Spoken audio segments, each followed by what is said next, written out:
प्रयागराज में महाकुंभ का समागम हो रहा और जिस तरीके से प्रयागराज में महाकुंभ की तैयारी चल रही है, उसी बीच प्रयागराज के एक एक छोटे छोटे मंदिरों का महत्व है, यहाँ की रीतियों का महत्व है, यहाँ पर जो परंपराएं हैं उसका महत्व है। इस समय हम प्रयागराज के एक सबसे दिव्य और भव्य स्मारक में मौजूद हैं। ये स्मारक महर्षि महेश जी का है। किस तरीके से इस स्मारक को बनाया गया, आप पहले इसकी खूबसूरती को देखिए कि कितना भव्य और दिव्य ये पूरा स्मारक है और किस तरीके से इसकी खूबसूरती नजर आ रही है। अरेल घाट से नज़दीक ही ये स्मारक बना हुआ है। महर्षि जी के स्मारक में किस तरीके से पूजा अर्चना होती है और किस तरीके से इस स्मारक को बनाया गया है और क्या क्या चीज़ें महर्षि जी की हैं यहाँ पर, इस सभी चीज़ों पे बात के लिए हमारे साथ बसंत जी हैं। सर, पहले तो बताइए महर्षि जी के बारे में, कैसी योग सिद्धि उनकी थी, किस तरीके से विश्व स्तर पे महर्षि जी को लोग जानते थे? महर्षि जी को विश्व गुरु के रूप में भी जाना जाते हैं और महर्षि जी का उद्देश्य था पूरे विश्व में शांति और राम राज्य की प्रतिष्ठा, और कैसे भावातीत ध्यान के माध्यम से। तो महर्षि जी को भावातीत ध्यान का प्रणेता भी कहते हैं। पतंजलि योग सूत्र से उन्होंने भावातीत ध्यान का अमोघ कवच जो निकाले हैं, उसके माध्यम से उन्होंने देशों विदेशों में महर्षि जी की जो भी कुछ जय जयकार हुआ है वो सब कुछ अपने गुरुदेव के प्रति ही समर्पित करते हैं। परम पूज्य महर्षि जी ने इलाहाबाद यूनिवर्सिटी से बीएससी किए। इसके बाद अपने शंकराचार्य स्वामी ब्रह्मानंद सरस्वती जी के सचिव के रूप में कार्य करते करते तो उनसे जो ज्ञान प्राप्त हुआ है, शंकराचार्य जी के ब्रह्मलीन होने के पश्चात उन्होंने उत्तरकाशी के गुफा में जाके अपने तपस्या किए। तपस्या के बाद उन्होंने भावातीत ध्यान के बारे में उनको ज्ञान हुआ है। तब से उन्होंने फिर बीटल्स ग्रुप के साथ ऋषिकेश में संबंध हुआ। इसके बाद उन्होंने 10,000 लोगों को एकत्रित किए थे रामेश्वरम से। तब से महर्षि जी के बारे में लोगों को जानकारी हुआ कि ये जो है भावातीत ध्यान के माध्यम से क्या क्या करा सकते हैं। आज पूरे विश्व में महर्षि जी के अनुयायी भावातीत ध्यान के लिए बिल्कुल बेचैनी होते हैं कि कैसे ध्यान सीखेंगे। तो कम से कम लाखों अपने ध्यान शिक्षक जो है सभी देशों से है, जो कुंभ में भी कई देशों से आ ही रहे हैं अपने महर्षि जी के कार्यक्रम को संपन्न करने के लिए। बसंत जी, क्योंकि ये सबसे खूबसूरत, सबसे अच्छा केंद्र है महर्षि जी का, हम मंदिर के बारे में जानेंगे और आपसे, क्योंकि चलते चलते एक एक चीज़ इस मंदिर के बारे में जानना चाहेंगे और क्या चीज़ें महर्षि जी की है जो यहाँ पर स्थापित की गई। कहते हैं कि महर्षि जी ने इस मंदिर की ईंट रखी थी सबसे पहले, यहाँ पर कोई मंदिर बनने वाला था। 1989 कुंभ के समय में महर्षि जी ने इसकी नींव रखी थी। यहाँ वेद मंदिर बनना था, लेकिन वेद मंदिर किसी कारणवश वेद का स्ट्रक्चर भी खड़ा हो गया था, ये नींव रखा गया था। इसके बाद कुछ वास्तु शास्त्रों के हिसाब से जो भी कुछ कमियां आया, जो भी आया, तो ये वेद मंदिर किसी कारणवश नहीं बन पाया। लेकिन महर्षि जी की जाने से पहले उनकी अंतिम इच्छा था कि मुझे प्रयागराज में ही स्थान स्थापित करना था। तो इसीलिए जो 5 फरवरी और 2008 को महर्षि जी अपने शरीर त्याग किए, तो उनको पार्थिव शरीर को हवाई जहाज़ द्वारा वाराणसी एयरपोर्ट लाया गया। तो फिर यहाँ पे प्रयागराज में 3 दिन इसी आश्रम में उनके दर्शन के लिए रखा गया। तमाम अनुयायी आए थे और हेलीकॉप्टर से पुष्प वर्षा हुआ है। और 11 फरवरी 2008 बसंत पंचमी के दिन में उनका अंतिम संस्कार इसी जगह पे किया गया था, इसीलिए इसको स्मारक के रूप में माना जाता है। अच्छा, स्मारक है, काफी भव्य और दिव्य स्मारक है। शायद ऐसा स्मारक प्रयागराज में कोई भी नहीं है, एक लौता स्मारक मुझे ये दिखा, केंद्र है पूरे महाकुंभ का। क्या लगता है इस स्मारक को? लोग कहते हैं कि जो पहला कुंभ था उसमें भी नहीं था, अर्ध कुंभ में, इस बार कुंभ में ये पूरी तरीके से रहेगा। जी बिल्कुल रहेगा। इस बार पिछले कुंभ में इसके उद्घाटन किया गया था, लोकार्पण, क्योंकि बहुत भव्य आकार में बन नहीं पाया था, उस समय पूरा नहीं हुआ था। अब तो ये पूरा हो गया है।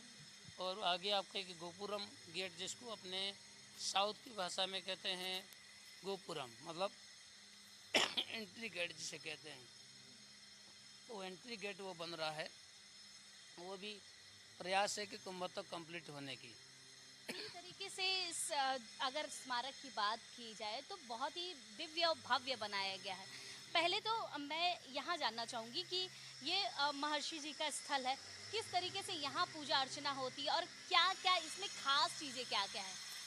इसमें खास चीज़ एक तो है, ये सब मकराना मार्बल और जैसलमेर मार्बल से ये बना हुआ है, जो राजस्थान के कारीगरों द्वारा और कुछ उड़ीसा के कारीगरों द्वारा ही बनाया गया है। और जो नक्काशी आप देख ही रहे हैं, ये नक्काशी में ही 2008 से ये बनने चालू हुआ, जो कि 2013 में अपन लोग इसको लोकार्पण कर पाए थे। तो ये नक्काशी के वजह से इतने विलम्ब की ये हुआ है। और ये पूरी जो है पत्थर से बना हुआ है, कहीं एक से सीमेंट की प्रयोग नहीं हुआ है। अच्छा, क्योंकि महर्षि जी के स्थल में पूजा पाठ भी होती है, क्योंकि जिस तरीके से आपने बताया कि ये पहले वेद मंदिर बनना था और फिर उसके बाद ये स्मारक स्थल बनाया गया। पूजा पाठ कैसे यहाँ पर किया जाता है, क्या अलग है हर जगह से यहाँ पर? जी जी, प्रतिदिन अपने जो हो महर्षि जी के 35 साल पुराने वैदिक पंडितों द्वारा यहाँ पे कृष्ण यजुर्वेद और शुक्ल यजुर्वेद से रुद्राभिषेक होता है। शाम को फिर अपने चारों वेदों का पाठ वेद पाठियों के द्वारा किया जाता है। एक अलौकिक है, क्योंकि प्रयागराज में शायद महर्षि वैदिक पंडितों के नाम हर जगह है। आज आप पूरे देशों विदेश में कहीं भी अच्छे मंदिर देखेंगे, या कोई लाइक अपने एक पंडित जी अपने प्रधानमंत्री जी की पूजा तक भी अपने महर्षि वैदिक पंडित ही मिलेंगे हर जगह। बिना महर्षि वैदिक पंडितों के मंत्र की कोई एक क्वालिटी अलग है, क्योंकि महर्षि जी ने इतने परिपक्व और परफेक्ट गुरुजियों के द्वारा इनको ट्रेंड किए हैं। अगर महर्षि जी की बात करें तो विश्व स्तर पर उन्होंने वेद ज्ञान को रखा, योग को रखा। क्या लगता है विश्व स्तर पर महर्षि जी ने जो चीजें दी उसका बढ़ावा कितना हो रहा है अब? निश्चित रूप से महर्षि जी का उद्देश्य यही था कि अपने योगा को पूरे विश्व स्तर पर बनाएं। आज देखिए प्रधानमंत्री मोदी जी श्रेय मिला उनको, क्योंकि ये महर्षि जी का उद्देश्य था जो उसको साकार किए प्रधानमंत्री मोदी जी ने। तो आज विश्व स्तर पर योगा दिवस मनाया जा रहा है और ध्यान को लोग फॉलो भी कर रहे हैं। पहले ध्यान योगा के बारे में किसी को जानकारी नहीं था, ये सब महर्षि जी का सपना था।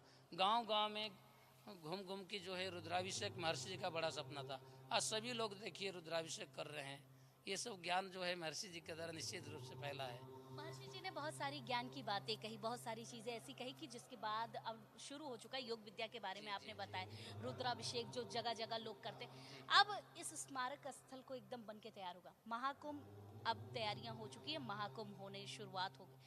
महाकुंभ में ये स्मारक स्थल को खोला जाएगा, किस तरीके से दर्शनार्थी आएंगे और क्या सुविधाएं दर्शनार्थियों को मिलेगी, किस तरीके से महर्षि जी के बारे में उनको बताया जाएगा, योग विद्या के बारे में बताया जी जी, महर्षि जी के बारे में तो बताने के लिए अपन लोग बड़े बड़े पोस्टर बैनर भी लगाएंगे, जिसको लोग पढ़ के समझ भी सकते हैं। और अपने यहाँ पे कुछ जो है ध्यान शिक्षक लोग रहेंगे, और नीचे अपने जो मंडप देख रहे हैं उसमें एक मंडप में महर्षि जी के ज्ञान को विकसित करने के लिए उनकी LED स्क्रीन द्वारा उनकी सब दिखाया जाएगा। उसके माध्यम से भी लोगों को महर्षि जी के बारे में और जानकारी मिल पाएगा।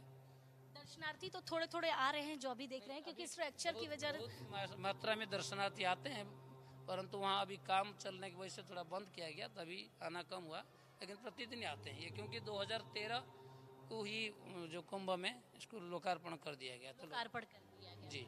इस बार आपको क्या लग रहा, महाकुंभ का समागम है और जिस तरीके से एक आंकड़ा 40 करोड़ का प्रशासन लेकर चल रही है, आपको क्या लग रहा है किस तरीके से दिव्य और भव्य कुंभ में इस मंदिर का एक समागम देखने को? बिल्कुल इस मंदिर का एक अलौकिक रहेगा, क्योंकि मेरे हिसाब से प्रयागराज में शायद ऐसा मंदिर कहीं नहीं है।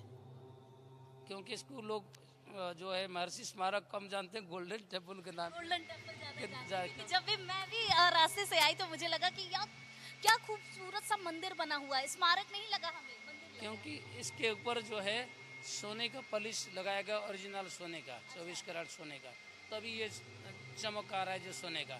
मंदिर को गोल्डन पॉलिश गोल्डन पॉलिश से तैयार किया गया। क्या और विशेष चीजें हैं इस मंदिर की? और ये भी लाइट आप जो देख रहे हैं, ये भी लाइट अपने जो है इस तरीके से लाइट भी कोई मंदिर में आपको देखने को नहीं मिलेगा। ये भी एक विशेष लाइट इसके लिए मंगाया गया है, जिसके खूबसूरती को और बढ़ावा मिल सके। खूबसूरती को और बढ़ावा। बहुत ही खूबसूरत मंदिर है, लेकिन भगवान भोलेनाथ भी विराजमान है। यहीं पर वैदिक मंत्रों का उच्चारण होता जी, प्रतिदिन 8:30 से 12 बजे तक यहाँ पे वैदिक मंत्र से उच्चारण होता है। फिर 3:30 बजे से 5 बजे तक फिर ये वेद पाठ होता है प्रतिदिन। है। आपने देखा कि किस तरीके से वे, वेद और योग की साधना के महर्षि महेश जी का ये खूबसूरत मंदिर प्रयागराज में स्थित है। आकर्षण का केंद्र सबसे बड़ा वो ये मंदिर बनने वाला है, ये स्मारक स्थल बनने वाला है। जिस तरीके से इस पूरे प्रांगण को आप देखेंगे तो आपको अलग ही स्वरूप दिखाई देगा। आपको दक्षिण भारत का रूप दिखाई देगा इस मंदिर में। इस स्मारक में आपको वो रूप दिखाई देंगे महर्षि जी के, वो वेद ज्ञान, वो योग साधना दिखाई देगी, जो आपको इस प्रयागराज के अलग अलग कोनों में नहीं दिखाई देने वाली है। कैमरामैन दीपक के साथ मैं वर्षा शाही, इंडिया न्यूज प्रयागराज।